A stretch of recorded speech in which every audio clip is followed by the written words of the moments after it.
देखिए, झारखंड के बीजेपी प्रदेश के कार्यकारी अध्यक्ष और राज्यसभा सांसद आदित्य साहू हजारीबाग दौरे पर थे और हजारीबाग के परिसदन में जब वो मीडिया से मिल रहे थे तो मीडिया ने उनसे सवाल पूछा कि घाटशिला उपचुनाव पर आपकी क्या प्रतिक्रिया है और वहाँ पर क्या परिणाम आने जा रहे हैं। इसे लेकर उन्होंने बातचीत करते हुए यह कहा कि घाटशिला के उपचुनाव में एनडीए के पक्ष में और बीजेपी से जो उम्मीदवार बाबूलाल सोरेन थे वो जीतने जा रहे हैं। उन्होंने साफ शब्दों में कहा कि जब वह चुनावी कैंपेन में घाटशिला गए थे और गांव-गांव का दौरा कर रहे थे तो वहां पर हर घर तक प्रधानमंत्री मोदी की कोई न कोई योजना जरूर पहुंची है, लेकिन राज्य सरकार की कोई भी योजना घर तक नहीं पहुंची है, जिसके कारण राज्य सरकार के सभी विधायक मंत्री घाटशिला में थे। लगभग 52 या 56 पंचायत घाटशिला विधानसभा में पड़ते हैं, तो वहाँ पर सभी के सभी विधायक और मंत्री जो सरकार के हैं यानी पक्ष के हैं वो वहाँ पर हर एक पंचायत में बैठे हुए थे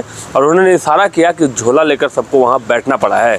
आप सुनिए इस पूरे मामले पर बातचीत करते हुए बीजेपी के कार्यकारी अध्यक्ष और राज्यसभा सांसद आदित्य साहू ने क्या कुछ कहा है। में चलने वाले झारखंड मुक्ति मोर्चा की सरकार को राज्य के किसी कोने में घाटशिला तक में भी वोट मांगने का कोई अधिकार नहीं।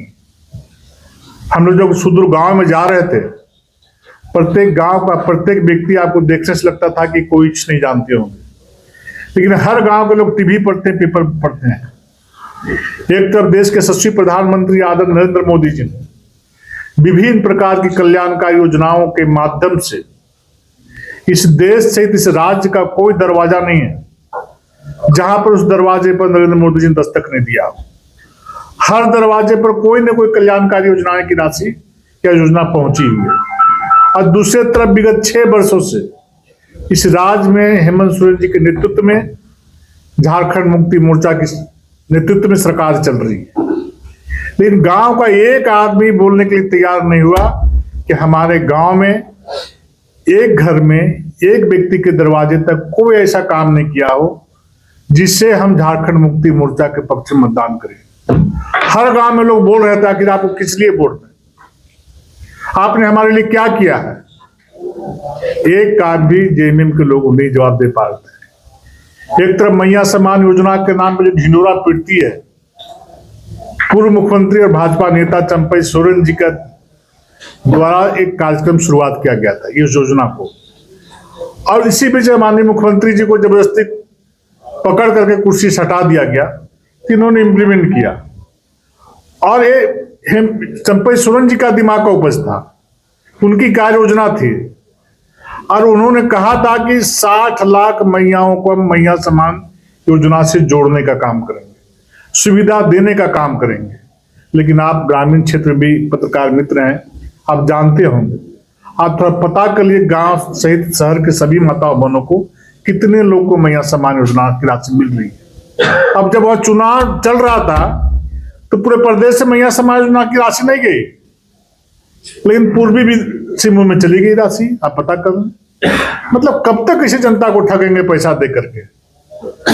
मतलब 70% महिलाओं की राशि काट दी जा चुकी है, 20 से 25% लोगों को राशि दी जा रही है और वो भी बहुत जल्दी खत्म होने वाली है। और आज राज्य में आप लोग प्रखर पत्रकार हैं, विकास का सारा कार्य ठप पड़ा हुआ है, लॉ एंड ऑर्डर ध्वस्त है। बेटी कॉलेज जाती है तो माँ बाप चिंता करते कि मेरी बेटी सुरक्षित आएगी कि नहीं आएगी। बेटियां विद्यालय में महाविद्यालय में सुरक्षित नहीं है। दिन दहाड़े व्यापारियों के दुकानों में प्रतिष्ठानों में घुस करके डाके डाले जा रहे हैं। रांची जैसे राजधानी में जब दिन दहाड़े डाके डाले जा रहे हैं तो राज्य के विभिन्न हिस्सों में क्या हो रहा है आप अंदाजा लगा सकते हैं। बहुत भयावह स्थिति है। इस चीज को घाटशिला की जनता ने देखा है। मैं निश्चित रूप से आपको भरोसा दिलाता हूं कि घाटशिला की जनता का प्यार स्नेह भारतीय जनता पार्टी को मिलेगा और उस सीट से भारतीय जनता पार्टी का प्रत्याशी बाबूलाल सोरेन रिकॉर्ड मतों से जीतेगा और वहां कमल फूल का परचम लहरेगा। फिलहाल 14 नवंबर के उसके परिणाम आने हैं। अब देखना यह होगा कि जैसे जेएमएम भी वहां जीत का दावा कर रही है, जेएलकेएम भी दावा कर रही है, बीजेपी भी दावा कर रही है, जो आदित्य साहू को आपने सुना। तो अब चुनाव परिणाम किसके पक्ष में आता है और जनता ने किसे अपना मत दिया है, यह देखने वाली बात होगी। शशांक शेखर, बाइसोस्कोप, हजारीबाग।